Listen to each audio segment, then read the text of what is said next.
আপনারা কি জানেন শাশুড়িরা কেন ভালো বৌমা পায় না? নিজেরা যেই মেয়েটাকে পছন্দ করে বাড়িতে বৌমা করে নিয়ে আসে, মেয়ে বানাবো বলে, মেয়ের মতো রাখবো বলে, তাকেও বিয়ের পরে পছন্দ হয় না। আমাদের ইন্ডিয়াতে একটা 18 বছরের মেয়ে হলো চালাক, শাতির, শয়তান, বদমায়েশ, কুটনি, মহা ধান্দাবাজ, মহা ক্রিমিনাল। আর একটা 50 বছরের বৃদ্ধ মহিলা হলো নিষ্পাপ, ইনোসেন্ট, সহজ সরল, কিচ্ছু বোঝে না, একেবারেই তো রাজনীতি বোঝে না। 18 বছরের একটা মেয়ে যখন কারোর ঘরে বউ হয়ে যাচ্ছে, তখন সমাজ বলছে, দেখেছো মেয়েটা কত চালাক, মেয়েটার মাথায় কত বদমাইশি বুদ্ধি, মেয়েটা একদম ভালো না, মেয়েটার বাবার বাড়ির শিক্ষা মোটেও ভালো না, কত চ্যাটাং চ্যাটাং কথা বলে। হায় আল্লাহ, মুখের কি ভাষা, মুখের সামনে মোটে যাওয়াই যায় না।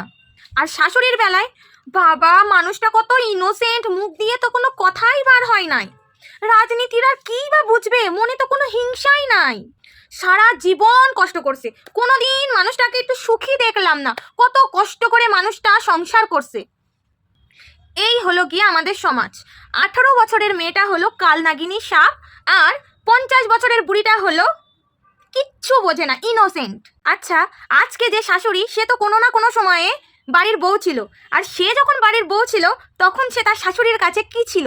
একটা মেয়ে যখন বিয়ে করে তার শ্বশুর বাড়িতে যায়, কোনো মেয়ে কিন্তু শ্বশুর বাড়িতে ঝগড়া করার জন্য, ঝামেলা করার জন্য যায় না। সব মেয়ে শ্বশুর বাড়িতে গিয়ে শ্বশুর শাশুড়িকে নিজের মায়ের মতো, নিজের বাবার মতো করতে চায়। কোনো মেয়ে কিন্তু চায় না শ্বশুর ঘরে গিয়েই শ্বশুর শাশুড়িকে ঘরের থেকে বার করে দেবে, তাদের খাবার দেবে না, তাদের সাথে ঝগড়া করবে। আমি 100% লিখে দিতে পারি, এই রকম মানসিকতা নিয়ে কোনো মেয়ে বিয়ের পরে তার শ্বশুর বাড়িতে কখনো যায় না। কিন্তু তারপরে কেন মেয়েটা তার শাশুড়ির মুখে মুখে তর্ক করে?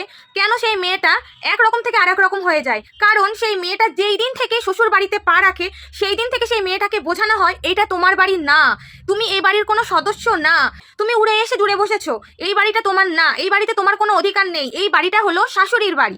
অথচ এই শাশুড়িও কিন্তু কোনো কালো বউ ছিল, সেও কিন্তু অন্য কারোর বাড়ি থেকে এই বাড়িতে এসেছে। কিন্তু দেখো, যখনই সে বউ থেকে শাশুড়ি হয়ে গেল, তখনই তার মাথার পুরো চিন্তা ভাবনাটাই পাল্টিয়ে গেল। সে যখন বউ ছিল তখন সে ভালো শাশুড়ি পায়নি, আর সে এখন ভালো শাশুড়ি হয়েছে কিন্তু সে তার ভালো বউ পাচ্ছে না। এই হলো গিয়ে ব্যাপার। শাশুড়ি, সে কিন্তু যখন বউ ছিল সে কিন্তু তার শাশুড়ির সংসার করেনি, কিন্তু তার ছেলে বিয়ে দেওয়ার পরে সে সবসময় চাইছে আমার ছেলে যেন আমার কথায় উঠে বসে, আর আমার ছেলের বউ যেন ঘরের চাকরের মতো সব কাজ করে। তো বলি শাশুড়ি আম্মা, আপনি যখন আপনার শাশুড়ির ঘরই করতে পারেননি, আপনি যখন আপনার শাশুড়িকে দেখেননি, তাহলে আপনি কি করে আশা করেন যে আপনার ছেলের বউ আপনাকে দেখবে? আপনি যেমন আপনার স্বামীকে নিয়ে আলাদা ছিলেন, আপনিও আপনার ছেলে আর ছেলের বউকে সুখে থাকার জন্য, ভালো থাকার জন্য আলাদা করে দিন। আপনারাও ভালো থাকুন, আপনার ছেলে আর আপনার ছেলের বউকেও ভালো থাকতে দিন। কারণ আপনি এটা ভাবুন, আপনিও কিন্তু যখন ঘরের বউ ছিলেন, আপনিও কিন্তু আপনার শাশুড়ির সাথে সংসার করতে পারেননি। আপনি এটা ভাববেন না যে আপনি আপনার শাশুড়ির সাথে সংসার করতে পারেননি, এইদিকে আপনার ছেলের বউ আপনার সাথে সংসার করবে। এটা আপনার সম্পূর্ণ ভুল ধারণা। শাশুড়ি আম্মা মনে করে সে একা ধোয়া তুলসী পাতা, আর শাশুড়ি আম্মার শাশুড়ি, শাশুড়ি আম্মার ছেলের বউ সব বিছুটি পাতা। এইটা বললে তো হবে না শাশুড়ি আম্মা, এইটা বললে কেমনে চলবে? নিজের দোষটাও একটু দেখুন, বুঝতে পারছেন? আপনার মনের থেকে এই হিংসামি ভাবটা বার করুন, তারপরে দেখবেন সব ঠিক হয়ে যাবে। এত হিংসা নিয়ে কি করেন সেটাই তো বুঝতে পারি না, এত জঘন্য পরিমাণে হিংসা আপনার মনে, ছি।